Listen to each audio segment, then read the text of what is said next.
मरुस्थल भारत का महान मरुस्थल। थार मरुस्थल का 85% भूभाग भारतीय सीमा में तथा करीब 15% भूभाग पाकिस्तानी सीमा के अंदर स्थित है। इस मरुस्थल के अधिकांश हिस्से में सरकने वाले रेत के टीले पाए जाते हैं। यहाँ की रेत बहुत तेज हवाओं के कारण अपना स्थान परिवर्तित करती रहती है। थार की एकमात्र नदी। थार मरुस्थल में एकमात्र लूनी नदी पाई जाती है। इस क्षेत्र में वर्षा प्रति वर्ष करीब 100 से 500 मिमी जुलाई से सितंबर महीनों के बीच होती है। वर्षा यहाँ काफी कम मात्रा में होती है, जो कि 4 सेंटीमीटर से लेकर 20 सेंटीमीटर तक होती है। थार में मई तथा जून के महीने सबसे गर्म होते हैं, जिनमें तापमान 50 डिग्री सेल्सियस तक पहुंच जाता है। जनवरी का महीना सबसे ठंडा होता है, जिसमें तापमान 5 डिग्री से 10 डिग्री सेल्सियस के मध्य बना रहता है तथा ओलावृष्टि की संभावना भी बनी रहती है। थार मरुस्थल में राजस्थान में सांभर, कुचामन, डिडवाना, पचपद्र, फलोदी तथा गुजरात में खरगोड़ा आदि खारे पानी की झीलें पाई जाती है।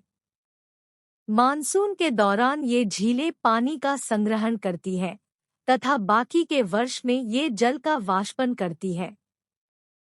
झीलों का खारापन यहाँ की चट्टानों के अपक्षय का परिणाम है। थार नाम की उत्पत्ति। थार मरुस्थल का नाम थुल शब्द से पड़ा।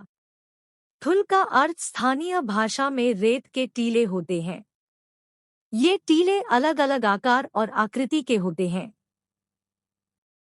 यहाँ की मिट्टी कई प्रकार की होती है, रेतीली मिट्टी, लाल रेतीली मिट्टी, भूरी मिट्टी इत्यादि।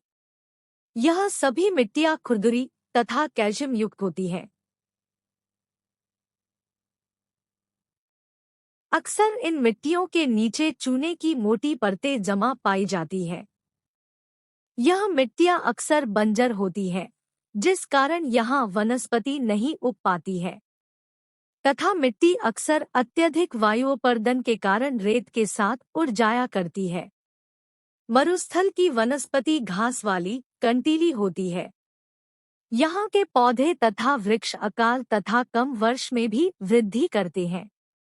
पूरे मरुस्थली क्षेत्र में खजरी वृक्ष बहुतायत मात्रा में पाया जाता है। थार मरुस्थल में घास के मैदानों में काला हिरण, चिंकारा इत्यादि जानवर देखे जा सकते हैं। इस मरुस्थल में संकटग्रस्त ग्रेट बस्टर्ड पक्षी भी निवास करते हैं। मरुस्थल के अधिकांश लोग ग्रामीण जीवन व्यतीत करते हैं तथा अलग अलग स्थानों पर विभिन्न जनसांख्यिक घनत्व में निवास करते हैं।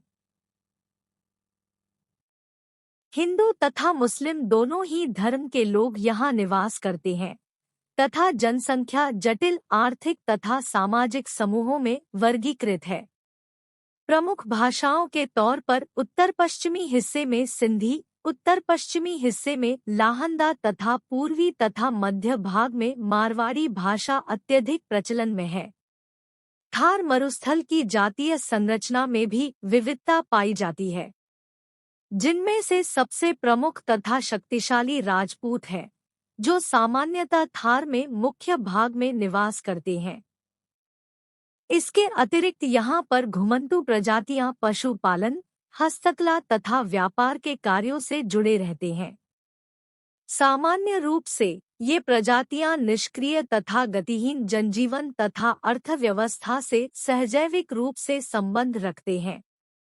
मरुस्थल में प्राकृतिक संसाधन के रूप में घास प्रमुख है।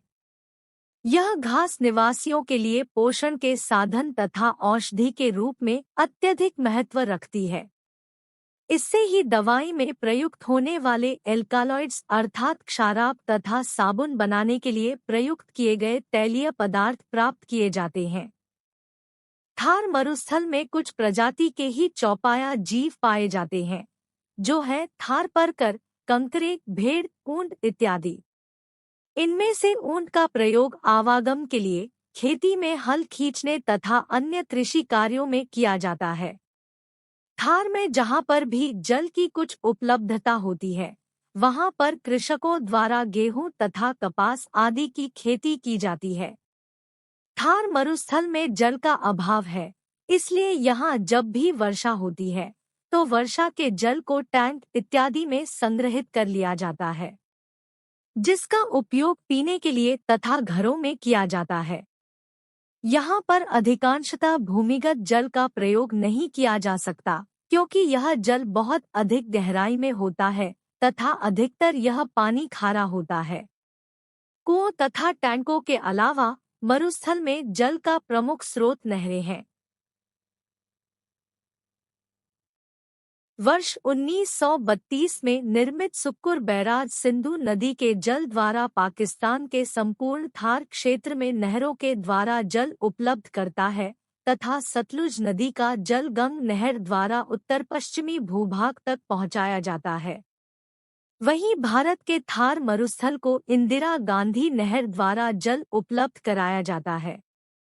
यह नहर भारत के पंजाब में सतलुज तथा व्यास नदियों के मध्य से शुरू होती है तथा करीब 470 किलोमीटर तक दक्षिण पश्चिमी क्षेत्र की तरफ जाती है। पंजाब में सतलुज नदी पर स्थित भाखरा नांगल बांध के द्वारा कस्बों तथा शहरों में बिजली पहुंचाई जाती है।